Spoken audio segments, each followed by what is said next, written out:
From Olympic greatness to civil rights pioneers, take a look back at events that helped shape our country. WZDX honors Black history with a special presentation of Hidden History. Sponsored by Ford and the Mike Slocum Law Firm.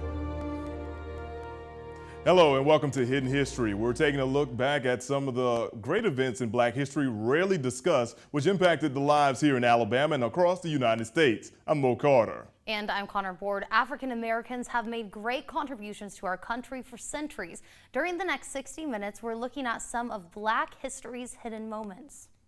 More than half a century ago, the historic case of Brown versus the Board of Education declared state laws establishing separate public schools for Black and white students to be unconstitutional. Following the decision, there was a lot of resistance in many places, including Alabama and right here in Huntsville. Charity Chambers has the story. September 9, 1963 is a day that changed Alabama public schools forever. Dad has said he thought, how could he ask these other people to send their children, their Black children, into these white schools if he wasn't willing to do that himself? Dr. Stoney Hereford III and his son, Stoney Hereford IV, walked hand in hand up to Fifth Avenue School in Huntsville, Alabama. And on that day, Hereford became the first African American student to integrate public schools in the state. But leading up to that day, around 30 Black families had signed their children up to integrate public schools. Numerous parents had signed up to take their children, and next thing you know, bosses start calling and saying, look, if I see you at that school, you'll lose your job, and it dwindled down to 4. As the day approached for school to start, we were getting phone calls, death threats to the house. On September 3, 1963, which was supposed to be the first day of school for Stoney Hereford, he and his father walked up to the school only to find it locked and guarded by armed state troopers dispatched by Governor George Wallace, who earlier that year had pledged, segregation now, segregation tomorrow, and segregation forever. As I understand it, Governor Wallace kept the 4 schools in Huntsville that were going to integrate.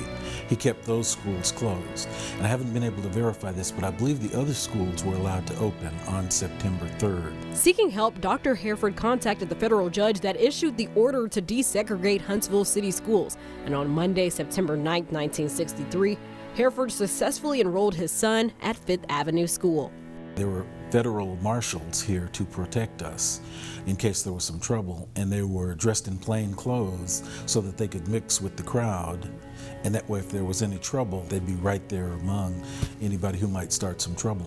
One of the things that I'll always remember was being in first grade, and we had the old cafeteria style where you have trays stacked up on the rail, and you take your tray down and put it on the rail and you slide it along. And there was a little girl, white girl of course, who wasn't tall enough to get her tray down off the top of the stack. And I got it down for her, and she told me, oh no, my mother told me never to take anything from a But even at 6 years old, I understood that she didn't even know what she was saying to me, you know, so that's a lesson that I've carried with me my whole life. And a few years later, that was a lesson that certainly came in handy as he attended Butler High School. You know, we had some race riots there because we had one whole end of the gym, the entire wall was painted with a big Confederate flag. And the band would play Dixie at the pep rallies. And we actually went to the school board and petitioned the school board. And I remember they issued something saying that there would be no more Confederate indicia or regalia on school property, which included Milton Frank Stadium and Goldsmith Shiffman Stadium. Hereford would later be elected as the student body president of Butler High, a school that was only about 15% Black at the time. To this day, the Hereford family is still making an impact on the Tennessee Valley community. In 2016, an elementary school in Huntsville was named after Stoney Hereford's father, who was a civil rights leader. Like Dad said, back in the day, people used to throw things at him and spit at him, and now they name schools after him, you know, so that, which I think is a statement of how far our society has come. I'm Charity Chambers for Hidden History. Dr. Hereford III passed away back in 2016, but not before he got to see the groundbreaking of the school that was named after him. Stoney Hereford IV is now 62 years old and still lives locally in Madison County. And we're just getting started with this year's Hidden History Project. Here's what's coming up next. It took over 2 centuries for the man named Fortune to get a proper burial in this cemetery. But the journey of his remains gives us some new insight into what it was like to live as a slave in New England. I'm Scott McDonald with this amazing story coming up on Hidden History. WZDX News special presentation, Hidden History, continues. Lessons from the Grave. A man's life and death is providing a very personal look at life as a slave in America. Scott McDonald has the story. In a Waterbury, Connecticut cemetery, a gravestone with a short but peculiar inscription. The man Fortune died 1798, buried September 13th, 2013. It's the kind of headstone that leaves every visitor wondering, what is the story behind this? It's the tale of a man owned as a slave and his bones. Mr. Fortune, the skeleton that we were looking at, was owned by this surgeon in Waterbury. He was probably working on his land. He had a family with him. They were all owned as well by that family. Right in front of anthropologists and students from Quinnipiac University, an unsettling truth. Slavery didn't just happen in the South, far from it. I think a lot of people don't realize how prevalent slavery still was in the Northeast. Studying the bones of Fortune, He was extremely robust. He had very strong muscle markings. Now provides rare insight into what life was like as a slave in New England. I think this is the only example of a slave in New England that was examined. What was this individual's life like? From the data collected, your history is in the bones. So this is a cross-section of his life. From lifestyle to diet. But this feathering along the edge of the skull, and it could be due to nutritional deficiencies. As it happens, the man who owned Fortune was Dr. Preserved Porter from Waterbury, a doctor. A bone fixer. And it seems Fortune was used in life and in death. The story goes that after Fortune dies, Preserved Porter skeletonized him. A skeleton used by the family to study osteology. So the bones were passed down from generation to generation. From generation to generation. Ironically, in New England, the ground is so moist, if the bones remained buried, there'd be little left. But the disrespect of keeping Fortune's bones on display has now allowed the world to hear his story and give him the respect he deserves. It is kind of a strange juxtaposition to know that, the very reason that he was used by the bone surgeon is also what ended up giving us some kind of evidence of what his life was like. A ceremony held at the state capitol. And that's why, again, we participated in the process of the burial, the funeral, which was amazing. And Fortune's bones were put into a coffin. So after over 200 years, it's a proper grave. And through it all, forcing us to look at a disturbing past. So that we know what kind of real consequences there are to some of these decisions and ways that we treat each other. And hopefully, thanks to Fortune, learning an invaluable lesson. Knowing your history means that you can kind of change your future. For Hidden History, I'm Scott McDonald. Engraved on Fortune's tombstone are the words, "Child of God, free at last." What an amazing story. Coming up next on Hidden History, we'll meet a former slave whose strong belief in religion now has him up for sainthood. Welcome back to Hidden History. Religion has played a large role in the African American community for generations. In our next Hidden History story, we travel to the Midwest to meet a man born into slavery, but despite those odds, made his way to freedom and priesthood.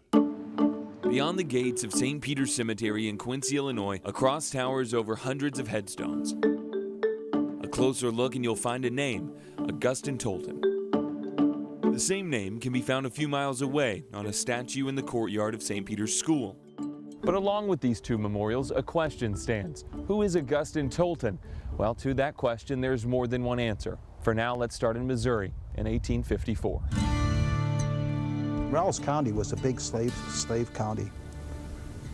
And I think there was 1/4 slaves to the population of the county. According to historians, Augustine Tolton was born into slavery here at this church in Brush Creek, Missouri on April 1st, 1854. It was only a few years later the young man would lose his father to a divided nation. 1861, of course, the Civil War had started. Peter Paul Tolton ran away to assist the Union Army, as many of the male slaves tried to do, to help the Union. Augustine's father, Peter Paul Tolton, died in a St. Louis hospital before ever getting to serve in the military. Instead, it would be his mother who would take the biggest risk in the name of her family's future. With only Augustine and his 2 siblings, she escaped the property where they were being held and headed for freedom. They walked 20 miles to Hannibal, Missouri, crossed the Mississippi River by rowboat, only to walk another 20 miles to Quincy, Illinois, where it was said to be safe for African-American families. But as I said before, Augustine Tolton holds more than just one title. He isn't simply known as Augustine Tolton freed slave because this story doesn't end with his freedom. You see, once in Quincy, he would attend Catholic school, and from there, as a young man, he would hear the calling and respond to the priesthood. I've got basic education, reading and writing at St. Peter's School. After being rejected from schools in Quincy due to the color of his skin, Augustine was welcomed by a priest at St. Peter's. It would be the same priest to urge him to join the priesthood later in life. In 1878, he was accepted to St. Francis College, now known as Quincy University. And though he had already made strides in his education, he would soon take a leap all the way to the Vatican, where he was finally accepted to seminary. He was ordained at St. John's Lateran Church in Rome, and then the next day was Easter Sunday. He said his first Mass at St. Peter's in the Vatican. After being ordained, Augustine was certain he would be sent to work as a priest in Africa. Of course, he had studied African languages and culture because figuring he would go to Africa. And the cardinal in charge said, well, the committee voted, that you would go to Africa. He said, but I override them. To his surprise, he was sent back to Quincy to lead services in a building that once housed a school he wasn't allowed to attend. And it was there in Quincy where Father Augustine Tolton would become the first black priest in the United States. He was only a priest 11 years. He was ordained in 1888 and died in 1897, but in those 11 years he had done marvelous work. So if the question we're still asking is who was Augustine Tolton, well, he was a Missouri slave turned free man. He was a young man of spiritual devotion, and finally, he was the country's first black Catholic priest. But if the question is who is Father Augustine Tolton, then the answer is he's an eternal example of where determination and, of course, a little faith can take us. To canonize him or consider him for sainthood was made. Tolton is now in the middle of canonization of the process. Up next on Hidden History, we'll meet the man who provided the blueprint for Dr. Martin Luther King's Montgomery bus boycott. That story is next. WZDX News special presentation, Hidden History, continues. 56 years ago, the Reverend Dr. Martin Luther King Jr. gave his I Have a Dream speech on the steps of the Lincoln Memorial in Washington, D.C. But what you may not know is that he gave a very similar speech at Oakwood University right here in Huntsville. Our very own Rebecca Petit sat down with a former Oakwood student who was fortunate enough to see and hear the civil rights icon in person. Coming south was a magnificent experiment. Dr. Tim McDonald moved to Huntsville from Pennsylvania in 1958 to attend what was then called Oakwood College. I had never been south before. I'd heard many stories about the South, many scary stories for African Americans, or colored people as we were called back then. At that time, the civil rights movement was just gaining momentum. Still in its infancy, even though the sit-ins had happened, and we got word that many of our brothers and sister students from Alabama A&M were sitting in to lunch counters and theaters and restaurants across the city. We weren't allowed to do it. And Oakwood in those days was very, as I said, conservative. So you could imagine his surprise when the 22-year-old found out that the biggest leader of the civil rights movement would be speaking at his school. It was major. I mean, the campus was just on fire that Dr. Martin Luther King was coming to Oakwood. People didn't even know Oakwood. We were rather a small, insignificant, church-supported college, but to have that kind of notoriety was big, and as a student, we were just pumped. It was fantastic. Oakwood College was the only venue which would allow King to speak. I would say there were upwards of close to 3,000 people there. They were everywhere, inside the gym, outside the gym, all around. Alabama A&M sent their band, and many of the church leaders in town were on the rostrum. On March 19, 1962, a year before Dr. King gave his now famous I Have a Dream speech, he gave a similar speech at the Oakwood Auditorium. Many of the themes that he presented at the mall in Washington, D.C. a year later. Let freedom ring from Lookout Mountain of Tennessee. You can hear on that tape in 1962. So you might say that we were his proving ground for his major speech. McDonald says attending that speech mobilized him and his classmates to push for change in Huntsville, which was still segregated. After that speech, some of us actually defied the administration and went down and sat in.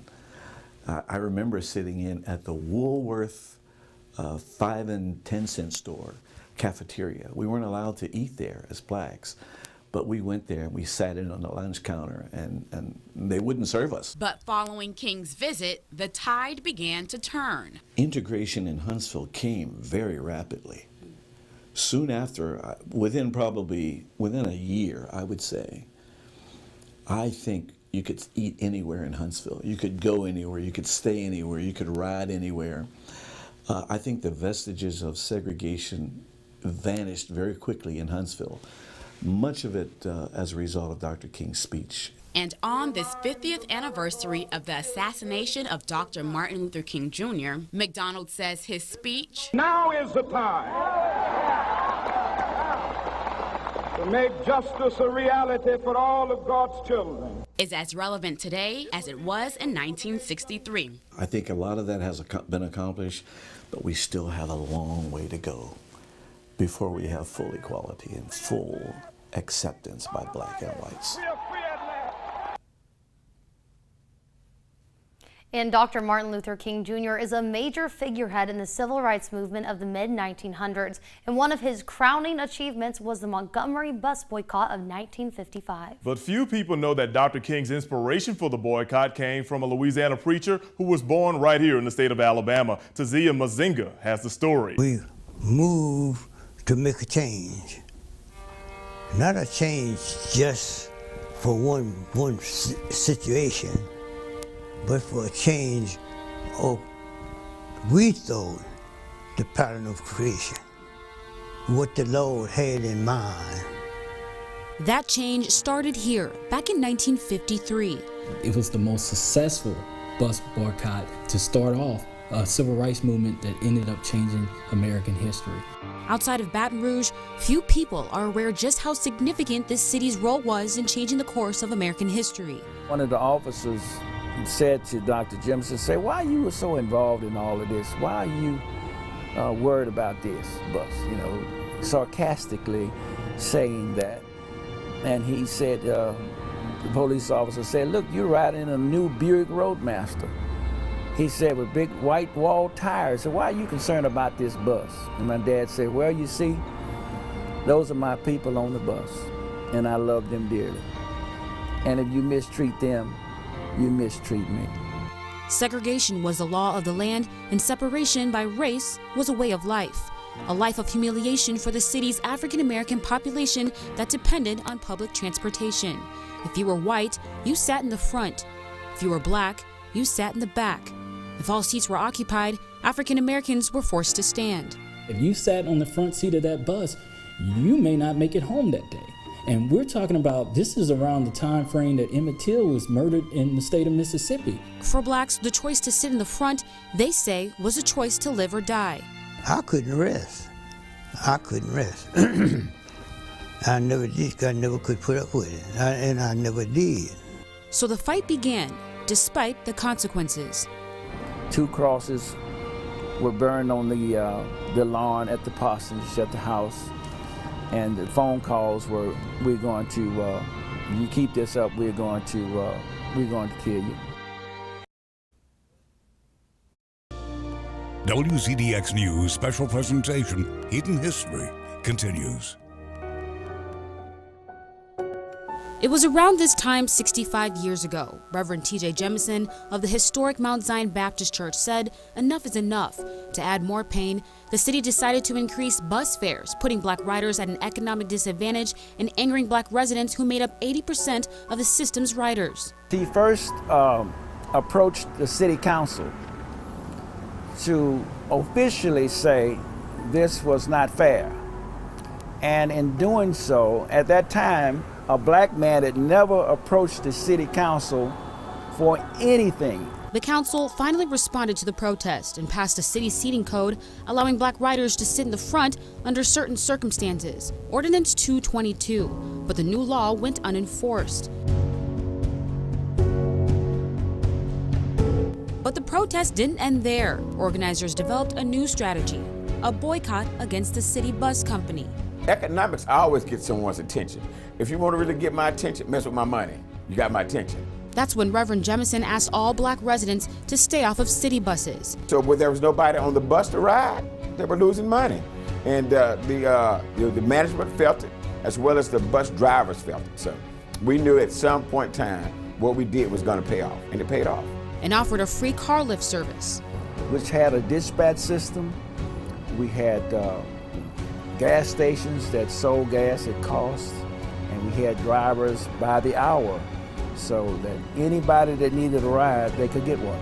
The boycott lasted only 8 days. City officials and protest organizers reached a compromise without bloodshed.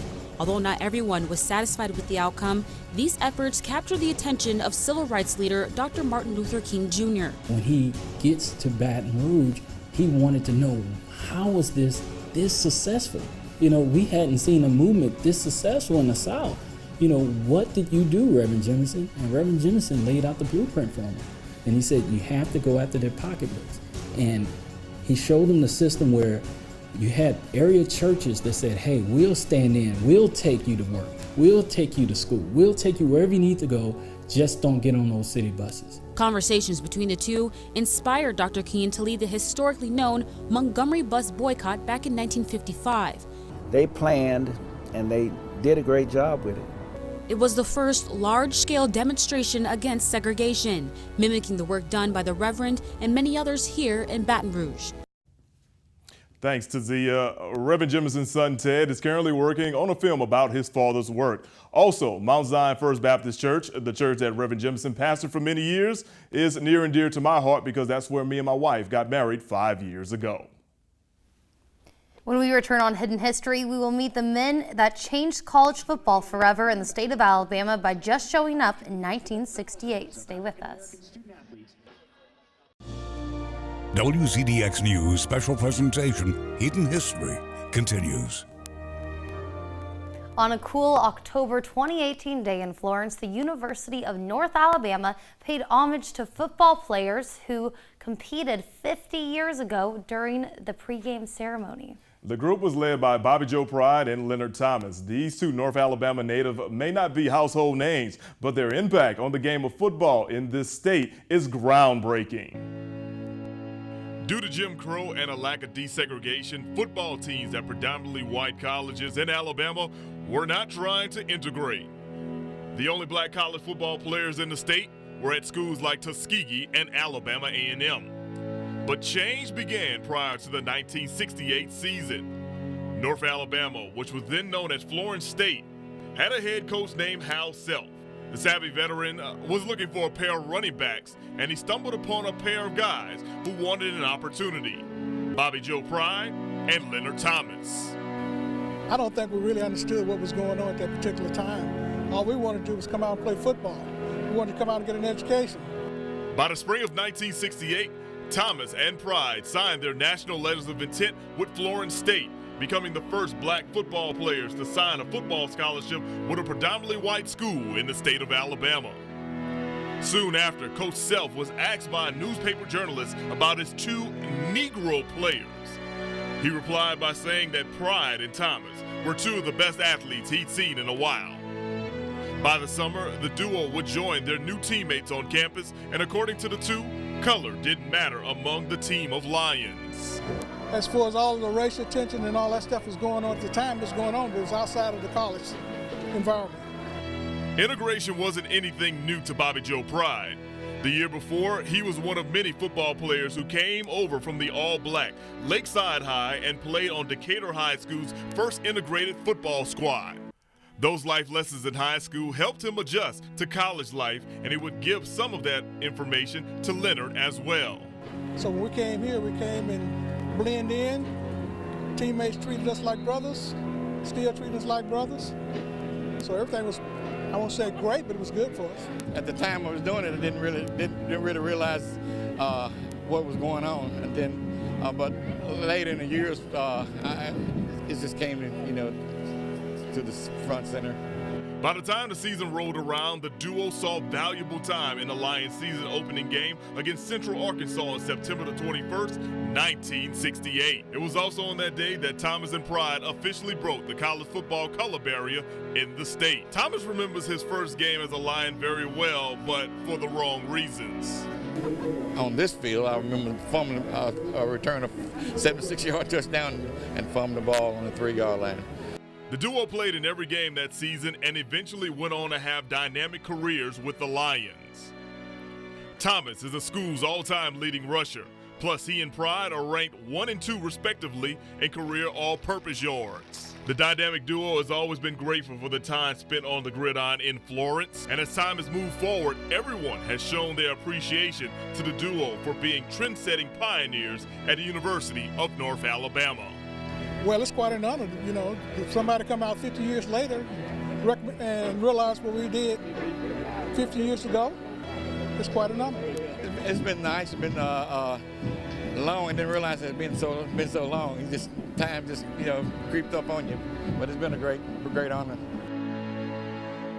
Programs around the rest of the state of Alabama followed North Alabama's trend and began to add black players to their rosters in the next few years, starting with West Alabama and Jacksonville State in the year 1969. Coming up, we'll look at the art created by the people who came on 2 of the last slave ships to America. We'll show you their lasting impact next. We are learning more about Africans who entered America on one of the last 2 slave ships. Even though they are long gone, the slaves have had an impact on the world of art. Dee Griffin shares their story. Now calm and serene, the Savannah River was once a bustling, active route for importing and exporting goods in the river region. But its proud past includes a perilous period that changed lives and later influenced a segment of art culture. The slave trade had been abolished in 1807 and really took effect in 1808. But this is 50 years later, in December of 1858. About 400 slaves were brought to Georgia on a schooner called the Wanderer. 200 were taken through the dark, murky water of Horseshoe Creek and into Edgefield County, South Carolina. There's newspaper accounts that talk about how intelligent they were, how quickly they learned when they came here and started working on the different plantations and whatever field they were skilled laborers. Although ripped from their country with an uncertain future, the slaves would not let go of a piece of their past through the art of face jugs. They're very rudimentary, they're very crude, they're very small, and it's believed that they practice the voodoo religion. And so they believe that they could talk to ancestors through the face vessels. The jugs are small in stature, typically 3 to 8 inches tall, but they were large in meaning and the symbolism of home. Since the ending of slavery, potters have recreated face jugs crafted after old ones that are scarcely found around the country. While no one can put a true price on the service of slaves, collectors are paying high dollar to get a piece of their work. They do fetch a large price, yes. At auction, they can go from anywhere $12,000 to $25,000. Minister Fred Morton is the descendant of a slave brought over on the Wanderer. He was stolen using a red piece of cloth, which was the payment. In Africa, you worked for cloth, and you bartered and traded with it. And so they waved a piece of cloth, and which was almost sort of like an ad, come work. After arriving in Edgefield, his name was changed to Thomas Lanham. Death stole his body, but Minister Morton uses this cane to keep Thomas Lanham's memory alive. I went to the place where the ship landed, where the Wanderer landed, and there was a piece of driftwood. It was cedar, And I brought it back and fashioned this. Though traditionally used to assist in walking, the cane helps bring stability and accuracy to the memory of those who were knocked off their foundation by slavery. I put the date 1858 that the ship sailed, and these notches would represent important dates in his life. Dates long gone, like the slaves who were brought through this water, but their face jugs will forever serve as a glaring reminder of perseverance that will never be forgotten. It's a story of, look where God has brought me from. It's a story of just continue, hang in there, don't give up. For Hidden History, I'm Dee Griffin. The Wanderers were also known as compassionate people, so much so they helped a prisoner who was being kept in South Carolina. His name was John Ogden. He would later become one of the co-founders of the historically black university, Fisk University in Nashville. All right, let's keep the trend going on Hidden History. For decades, people along the Alabama Gulf Coast have been looking for the remains of the Clotilda, the last slave ship to enter the United States. And last year, they thought they may have found it. Bill Rouse has a story from Africatown. Shortly before Christmas 2017, environmental reporter Ben Raines thought he'd uncovered the final resting place of the Clotilda. He revealed the finding in January 2018, and for a few weeks, people in the community of Africatown were in the spotlight. It would have let us know that our history was real, and it was told from the mouth of people that were on that ship. That history is the story of 110 people stolen from the African nation of Dahomey, now known as Benin, and forced into slavery in America just before the Civil War began more than 150 years ago. It was a mission born on a bet between wealthy landowners that they could evade federal law and bring slaves into the country. Slave trading had been illegal for more than 50 years. To hide the evidence, the captain burned Clotilda to the waterline. This is believed to be the spot where the journey for the 110 slaves on board the Clotilda ended. This is St. Louis Point. It's right along the Mobile River and below the Cochran-Africatown Bridge. It's mostly an industrial area now, but not far away, though, is the community of Africatown, where many of the residents are direct descendants of those slaves. After the Civil War ended, the African natives made this community, speaking only their native language and using the techniques they brought from their own country. They have long hoped for the discovery of the remains of the two-masted schooner Clotilda. The excitement grew until March, when it was announced that the ship that Mr. Raines found, which is being called the 12-Mile Island Shipwreck, is simply too big. So, of course, I'm a little disappointed. It's better to be the guy who found the ship than a ship. I feel like this has brought an incredible amount of attention to Africatown, and the residents keep telling me this is what we've been trying to do all our lives. And that is true. Archaeologists from the National Park Service and NOAA, among others, launched an expedition in July to try to find the Clotilda in the same area of the Mobile River Delta where Raines found the other shipwreck. I think it's within possibly a stone's throw of where we were, but certainly within a half mile to a mile. So far, their findings have not been made public while they continue to analyze data. However, the entire episode has focused renewed attention on the community of Africatown and the story of the descendants of the original slaves, who, unlike many African Americans, have an unbroken genealogical record. And other projects are also involving the community. BP settlement funds have been allocated to build a welcome and tourist center, and now efforts to connect the area's history to its natural environment are picking up momentum. Eventually, our dream is that you would come upon different launches with highlights of different historical points of interest. The Africatown Connections Blueway will link area waterways with various points of interest related to the history of Africatown. In Africatown, I'm Bill Riles. Thanks, Bill. Researchers are digging deeper to find the wreckage and hope to have a discovery sometime in mid to late 2019. There's more Hidden History coming up after the break. Last year on Hidden History, Rebecca Petit gave us a tour of the Lowry House, a local home that served as a stop on the Underground Railroad. Slaves used that home to get to places that are featured in our next story. You feel like you're stepping back in time. Tucked away in the small village of Hanoverton is the Spread Eagle Tavern. Just wonderful history here. Dave Johnson owns the tavern. He took us on an in-depth tour, showing us the ins and outs of this historic place. But behind what looks like a typical pre-Civil War era building lies a big secret. This was a town that that was very sympathetic to the anti-slavery movement. The Spread Eagle Tavern is one of several places in Hanoverton that hid slaves risking their lives for freedom. There you see an illustration of a canal tunnel. Hanoverton's right in the middle of what was the Sandy and Beaver Canal, which connected the Ohio River with the Ohio Erie Canal.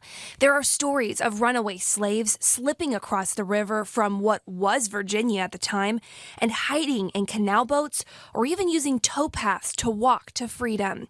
Because of its location, Hanoverton made for the perfect stop on the Underground Railroad. You know, slaves were able to get on a canal boat and lose the track of dogs, lose the scent. Johnson estimates hundreds, even thousands of slaves passed through Hanoverton from the 1820s all the way up to the Civil War. Many went on to Canada to gain freedom, escaping from a dangerous reality here in the States. These bounty hunters, you know, were vicious people, and they were tracking them down and would do anything to bring them back to, you know, to the South. To hide their secret, the Underground Railroad conductors built hidden rooms. Let's go down into the Rathskeller. Down a flight of stairs in the basement cellar, we got a peek. There is a tunnel very much like this in one of the houses next door that connected two homes underneath the street. And the bounty hunters would have never known they were here. And they would have never known they were here. This home just down the road had a smokehouse. When bounty hunters came to town, slaves would hide in a room underneath. Then the owners would start a fire so no one could find them. Just around the corner, another house with a hidden room upstairs. The only way in? A ladder used to crawl through a second-story window. You could fit probably, I don't know, 10, 12 people in that room.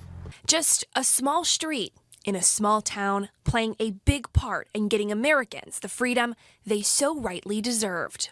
We have such rich history here, but if we don't tell the stories and have places like this to tell the story, much of it gets forgotten. We've reached the final stretch of this year's Hidden History Project. Here's a preview of what's coming up next. It was founded 131 years ago at the end of slavery as an all African American town. And today, it's still standing. I'll take you to Edenville, coming up. Our final stop in Hidden History, we take a visit down to a small town in Florida steeped in history. It's the oldest town incorporated by blacks and is celebrating more than 130 years of existence. Here's Rod Carter now with the story. About 6 miles north of Orlando, there sits a small piece of history. And it's controlled absolutely by Afro-Americans. The town of Eatonville, incorporated in 1887, the oldest African-American town in the United States. At that time, the blacks and the whites were all together in Maitland. And then they just wanted to have something they could call their own. It's named after Josiah C. Eaton, one of a small group of white landowners who were willing to sell their land to blacks at the time. My father built the elementary school. At 100 years old, I thank the Lord I'm the only one still here. Ella Dinkins is the oldest living resident of the quaint 1 square mile community of about 2,500 people. She remembers the town in her youth. Eatonville is surrounded by 5 lakes. I can tell you that. And we only had dirt streets, no sidewalks, clay road. Eatonville is one of the few surviving African-American settlements formed in the 18th, 19th, and early 20th centuries. The mayor credits that to God and the tenacity and the perseverance of the people here, and the relationship that they had with the next city, Maitland. The Eatonville Historic District was designated in 1998 and added to the National Historic Registry. It's comprised of 4 dozen buildings around the area, including this one. This was the second building that housed the city's oldest church, St. Lawrence AME. This is the city's history museum. Originally, it was the home of the niece of the town's founder, Joseph Clark. There are touches of history all around. So we're carrying on the property. And living historians, too, like Louise Franklin. Her father bought what was the city of Maitland's dump in the early 20s and turned that into a family paradise. And all of that lakefront you see, 2 lots on the lake. They planted these trees when they came on the property. It's an opulent simplicity that did not escape the eyes of the world. Although you may have never heard of the town of Eatonville, chances are you've heard of its most popular resident. She was a writer of the Harlem Renaissance era, very popular, Zora Neale Hurston. Hurston's words in her book, Their Eyes Were Watching God, chronicle the life of her home, Eatonville. We do have 3 founders. You can learn a lot more about her at the Zora Neale Hurston Museum that sits in the center of town. Although a lot of her writing was done here at the epicenter of the Harlem Renaissance at this Langston Hughes brownstone, the roots of her heritage lie in the confines of this Florida town. Zora Neale Hurston was trying to make sure that Eatonville was heard. She wanted to make sure that everyone knew about Eatonville. Eatonville has become a literary destination from people from across the world who for decades have flocked to the Zora Neale Hurston Festival, a big to-do for a tiny town. But it's the spirit of the people who call this place home that keeps the history and the heritage going. Remember, this is where we came, and we can compare it from then and now. Yes, ma'am. I know I can. In Eatonville, I'm Rod Carter. The 2019 Zora Neale Hurston Festival was held a few weeks ago, and it drew 40,000 visitors to that local area. And we want to thank you for taking this journey with us. We hope you learned a lot about the hidden history moments that happen both locally and across the nation. Although we've highlighted just a few, there are still hundreds, maybe thousands more moments waiting to be discovered. Moments that you might discover yourself if you want to look close enough. I'm Mo Carter. And I'm Connor Board. Thanks for coming with us. WZDX News special presentation, Hidden History, has been sponsored by Ford and the Mike Slocum Law Firm.